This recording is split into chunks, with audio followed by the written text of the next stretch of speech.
Oke, sudah terekam. Oke, sebagian materi awal tadi terpotong, tapi tidak apa-apa, kita lanjut koreksinya. Ya, koreksi. Ada 3 kriteria untuk menyusun topik yang baik, topik bimbingan. Yang pertama, topik itu harus berupa pernyataan positif, topik itu harus mengajak atau persuasif. Kemudian yang ketiga, topik itu harus memuat tujuan. Di dalam topik itu harus ada tujuan. Jadi secara tidak langsung sebetulnya ini iklan ya, bahasa iklan. Jadi ketika membaca topik itu kita menjadi tertarik untuk memperhatikannya dan tertarik untuk melakukannya karena di situ ada janji di situ. Di dalam topik itu ada sebuah janji yang ditawarkan kepada pendengarnya. Oke.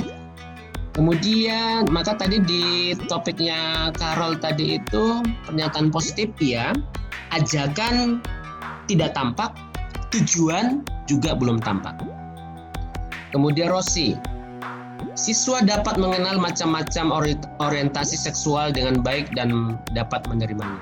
Nah, ini adalah judul secara isi, iya betul, ini baik sebagai topik ya. Tapi sebagai rumusan topik ini tidak baik. Ini kalau judul makalah ini baik ya. Kalau judul makalah baik ini kalau ini. Ya, atau pernyataan ya. Kalau judul makalah kan macam-macam orientasi seksual dengan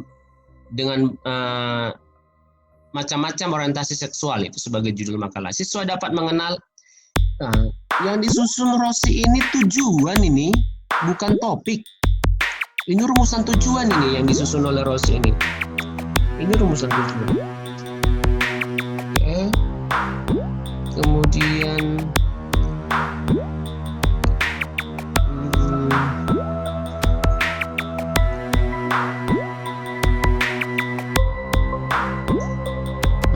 di layar saya ada goresan ini ya. Apakah di layar kalian tampak goresan biru ini? Iya Pak, ada Pak. Ya, apa ini ya? Saya coba tutup dulu share-nya, kemudian saya buka kembali.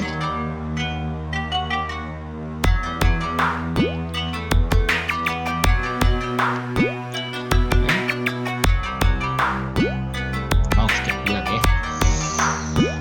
Tadi sudah ada yang chat punya siapa itu ya?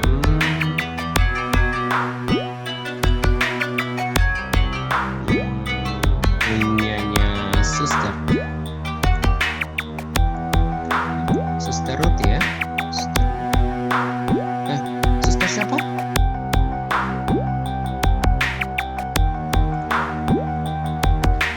Punya Sister Ruth sama punya saya Pak. Kemudian Sonia.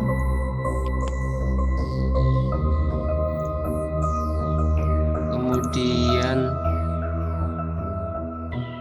oke, sudah direvisi tadi karena sudah mendapatkan penjelasan sedikit tadi sehingga langsung direvisi sama suster. Oke, berarti ada proses pengetahuan di situ. Kita lanjut di topik berikutnya. Saya tidak tahu ini punya siapa. Keseriusan belajar. Kita tidak tahu kemana arahnya ini. Kita tidak tahu arahnya kemana. Karena di dalamnya ini netral, pernyataan yang netral. Positif iya, mengajak belum ada. Kemudian tujuan kalau saya serius belajar juga tidak ada. Jadi ini perlu dikoreksi ya bagian ini. Kemudian bawahnya menyesuaikan diri terhadap lingkungan baru sebagai siswa berprestasi. Oke.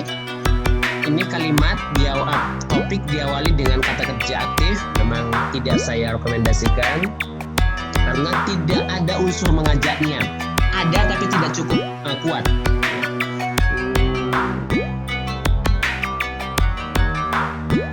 Bisa diubah sebetulnya ini menjadi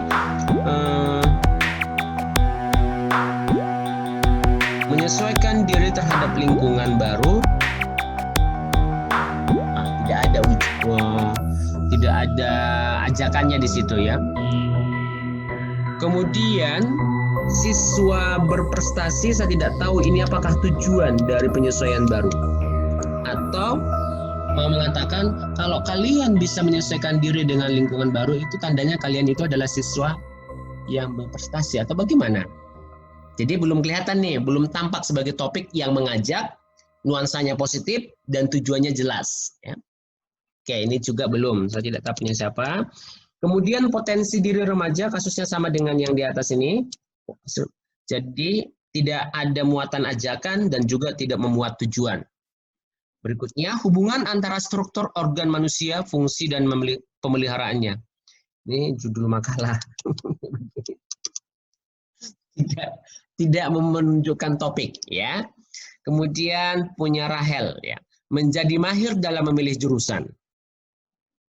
Belum, ya, belum juga. Positif, iya. Ajakannya tidak muncul dan tujuannya juga belum muncul. Ini sebetulnya tinggal mengubah sedikit lagi, menambahkan kalau saya bisa memilih jurusan dengan baik, lalu apa? Lalu apa buat saya? Ya. Kemudian diubah menjadi bahasa ajakan. Ya, ini sedikit lagi sebagai topik, oke. Maksudnya sebagai tema dari sebuah bimbingan ini baik, bimbingan karir ya. Kemudian berikutnya pengembangan, oke. Ini nggak masuk, ini nggak masuk. Priska Nur, mengenali diri sendiri untuk memaksimalkan potensi diri. Nah, masih ajakannya lemah, tapi positif sudah. Kemudian tujuan sudah, ini nomor 3. Kemudian mengenali ini sebetulnya nomor 1 tapi masih kurang. Ya. Jadi sebagai kalimat nomor 2 maksud saya, nomor 2 dan 1 di sini masih kurang, ajakannya kurang kuat. Ya. Kemudian mengarahkan minat dalam menyentuhkan studi lanjut, ini juga kasusnya sama. Pengarahan minat positif. Sebagai tema oke, ajakan tidak muncul, kemudian tujuan tidak muncul. Kemudian topiknya Wendy, menyesuaikan diri terhadap lingkungan baru sebagai siswa berprestasi. Kayaknya sama dengan tadi itu ya. Gimana? Oh ini ya, kok 2 kali ya menyesuaikan. Orang yang sama kah ini? Jangan-jangan orang yang berbeda maka topiknya pakai sama ya. Maka nanti harus pilih salah satu, siapa ini? Oke, sama statusnya Wendy, ada Wendy tadi ya. Ini belum memenuhi 3 kriteria. Ana, ini juga belum, An. Potensi diri remaja, ini netral ya. Tadi kayaknya ada dia. Oke, ini posisinya netral. Kemarin saya ngirim 2, Pak. Dengan Yang beda, karena yang pertama belum ada namanya. Oke. 2 kali atau 2 topik, An? 2 kali, kirimnya 2 kali. Yang pertama belum ada namanya, yang kedua udah ada namanya. Tapi topik yang sama ya? Iya. Oke. Baik, nanti bisa dikoreksi. Nah, ini topiknya yang diusulkan Ana pun sebagai topik, sebagai tema oke. Jadi menggali potensi diri, tapi sebagai rumusan topik belum. Sebagai rumusan topik belum. Ya, sebagai rumusan topik. Positif iya, ajakannya belum muncul, tujuannya juga belum kelihatan. Oke.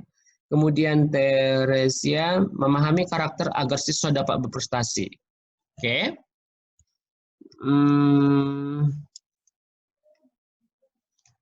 Begini, ketika teman-teman menyusun topik, tempatkan, posisikan topik itu untuk siswa, bukan untuk guru BK-nya.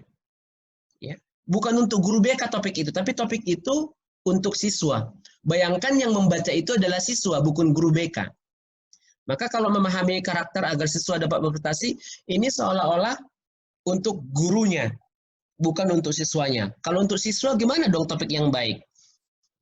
Pahami karaktermu sebagai modal awal mencapai prestasi. Nah, misalnya begitu. Misalnya begitu. Jadi ini juga belum punya Teresia ini. Menemukan jati diri ini belum juga. Membangun diri menjadi pribadi yang berkarakter juga belum. Ya.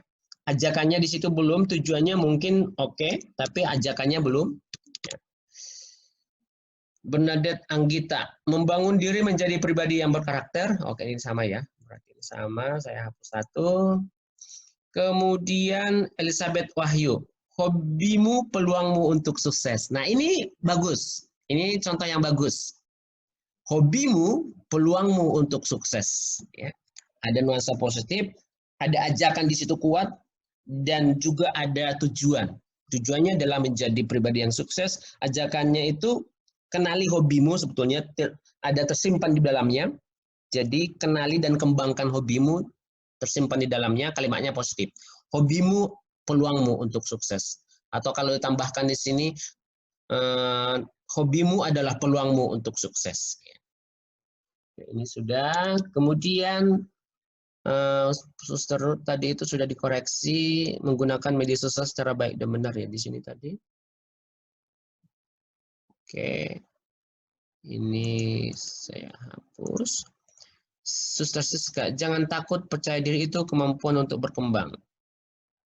Nah, ini contoh juga yang baik dikoreksi. Hindarkan, nah ini dia melanggar kriteria nomor 2. Kriteria nomor 1, kriteria nomor 1. Suster melanggar kriteria nomor 1. Hindarkan kata negasi, jangan. Jangan itu adalah kata-kata yang melarang dan itu nuansanya tidak positif. Ya. Coba diganti menjadi kata positif. Ya. Bangun percaya dirimu untuk menjadi pribadi yang berkembang. Nah, misalnya gitu kan bagus. Daripada jangan takut misalnya. Kan, Pak, kalau begini Pak, pentingnya percaya diri bagi peserta didik. ajakannya di mana? Oh iya ya, ajakannya. Oke, tambahkan ajakannya, Sus. Sebagai tema sih tidak masalah, sih oke. Sebagai tema bimbingan itu kuat. Tapi bagaimana supaya topik ini menjadi sesuatu yang menarik? Ketika suster misalnya masuk kelas, ketika menayangkan itu saja, orang menjadi pingin mengikuti gitu maksudnya. Ya, ketika menampilkan topik itu menjadi dia tertarik. Ya. Jadi menawarkan sesuatu yang menjanjikan saya akan dapat apa ya kalau ikut topik ini gitu, ikut bimbingan ini gitu. Maka muncul harus kuat topiknya di situ. Oke. Jadi bagian ini Sus, jadi ini yang perlu dikoreksi. Tujuannya ini sudah oke, menjadi pribadi yang berkembang oke. Sebagai konten sebetulnya sudah ada di sini, percaya diri ya isinya ya. Oke, sebagai topik yang baik juga memasukkan materinya di dalam topik itu juga baik supaya kelihatan ya.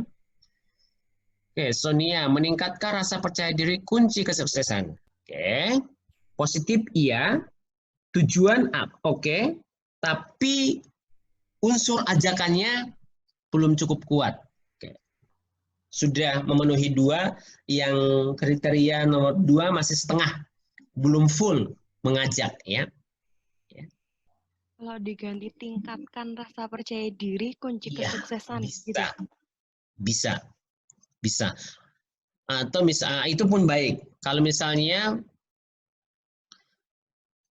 percaya diri yang baik adalah kunci kesuksesan, misalnya itu pun baik. Jadi kalau mau menggunakan kata ajakan lebih kuat, tingkatkan percaya dirimu, raih suksesmu, misalnya itu baik juga. Baik. Oke. Jadi memang bahasanya sangat bahasa iklan ya, mempengaruhi orang. Kemudian Sela, kenali cara belajar efektif bagian masa depanku. Ini baik ini. Semoga ini betul-betul dibuat oleh Sela loh, bukan dari tema ya topik yang sudah jadi loh. Karena ini kan rumusannya sudah mantap sekali, sudah memenuhi 3 kriteria itu. Kenali cara belajar efektif, berarti ajakan positif. Kemudian muncul tujuannya. Kalau saya sudah kenali, berarti saya akan bisa meraih bahagia masa depan saya. Masa depan dalam sekolah, masa depan dalam prestasi, maksudnya itu. Ini oke.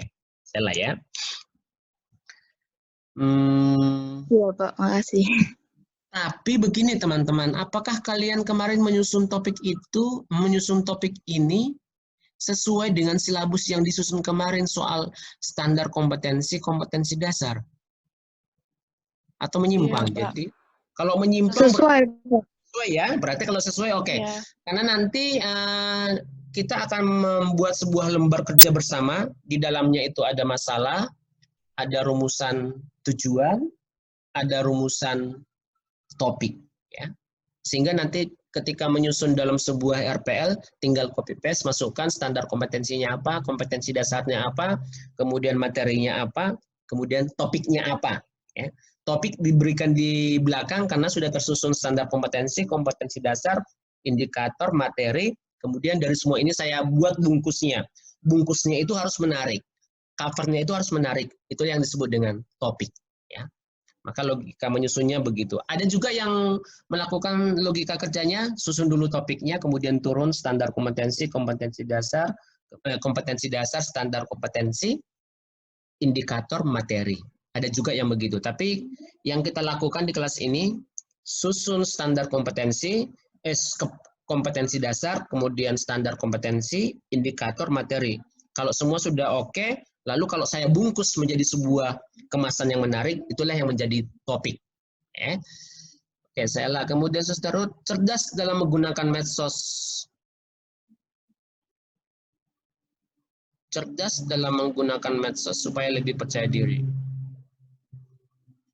Nah, ini dicek ya, suster, apakah ini tujuannya? Cerdas dalam menggunakan medsos ini apakah tujuannya supaya lebih percaya diri atau sebetulnya kecerdasan ini dibutuhkan untuk bisa jadi sebagai ekspresi diri yang positif atau menjaga keamanan? Kalau tidak cerdas menggunakan medsos bisa menjadi berbahaya, tidak aman, atau kepercayaan diri seperti yang sudah sebutkan. Tujuannya, targetnya itu. Kalau saya mau cerdas, kalau saya aktif dalam medsos, kemudian saya harus cerdas ya. Kapan saya menampilkan informasi ini, kapan saya menampilkan data diri saya, itu tujuannya untuk apa? Nah, bagian tujuan ini kayaknya perlu dikoreksi, suster. Bagian ini.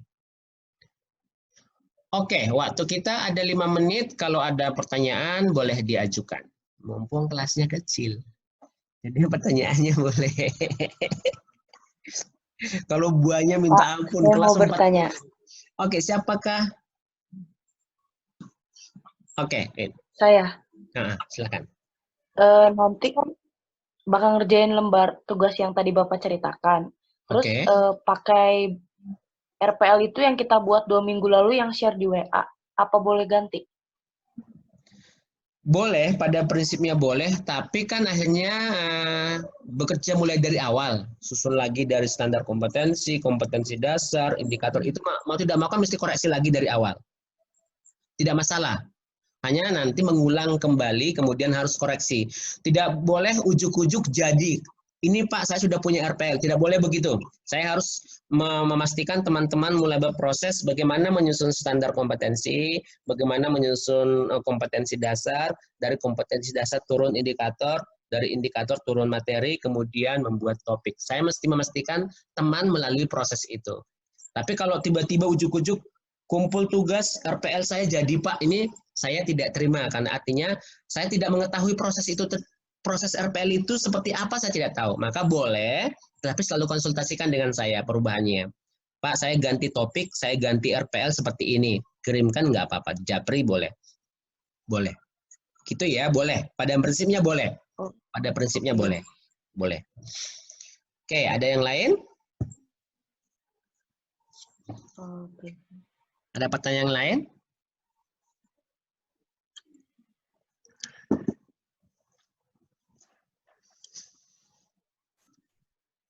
Endorse ya.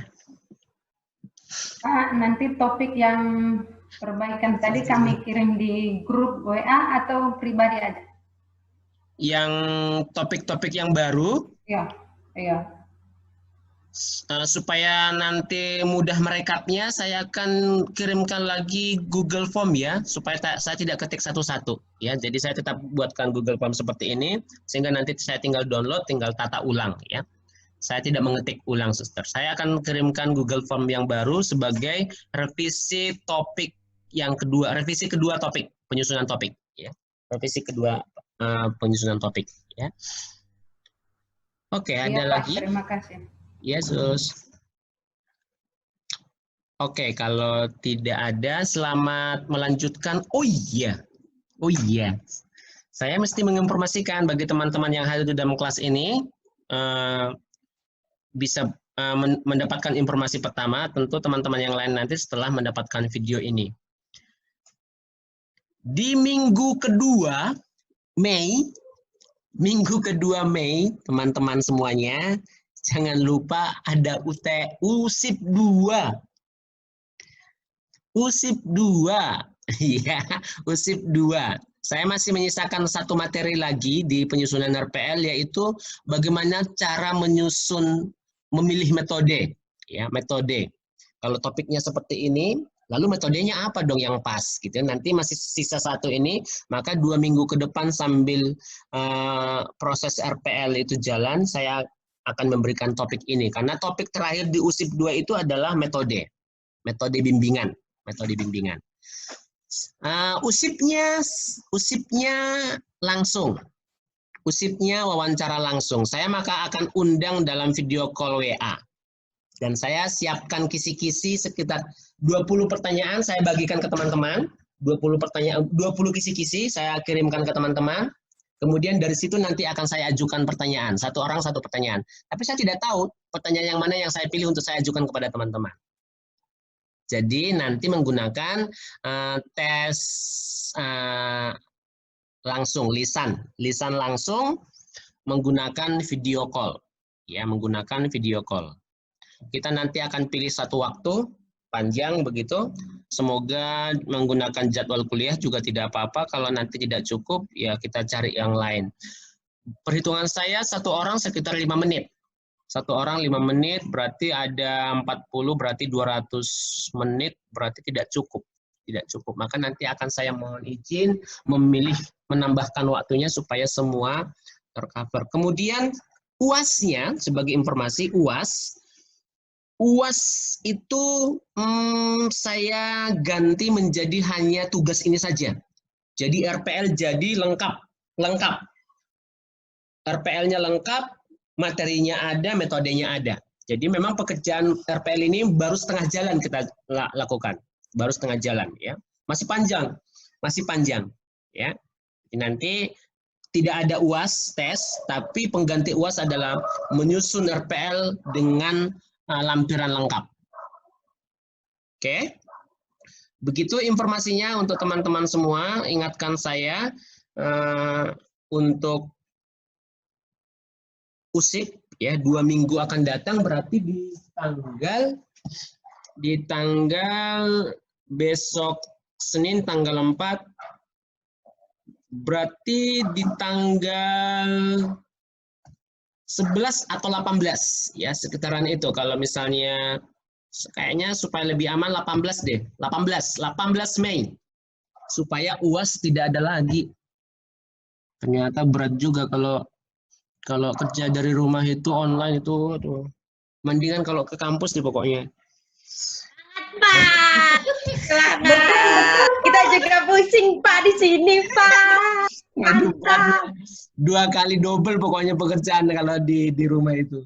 Belum apa-apa, kemudian ada pekerjaan yang lain, kemudian mengolah materi ini 2 kali kerja. Menyiapkan materi, kemudian video, setelah video olah lagi untuk bisa diupload, berarti 2 kali pekerjaan. Kalau di kampus kan persiapkan, ketemu, ya sudah selesai. Ini 2 kali kerja. Pelototin laptop melulu. Oke, Pak jangan lupa istirahat Pak. Semangat ya. Kalian juga semangat terus Pak. Kalian juga semangat. Terus, Pak. Jaga kesehatan, jaga keluarga semua, teman-teman. Semoga kita masih bisa melakukan sesuatu yang lebih bermanfaat, baik bagi kita maupun bagi teman-teman, keluarga, dan sahabat kita semuanya. Sampai jumpa, selamat siang semuanya. Dadah Pak.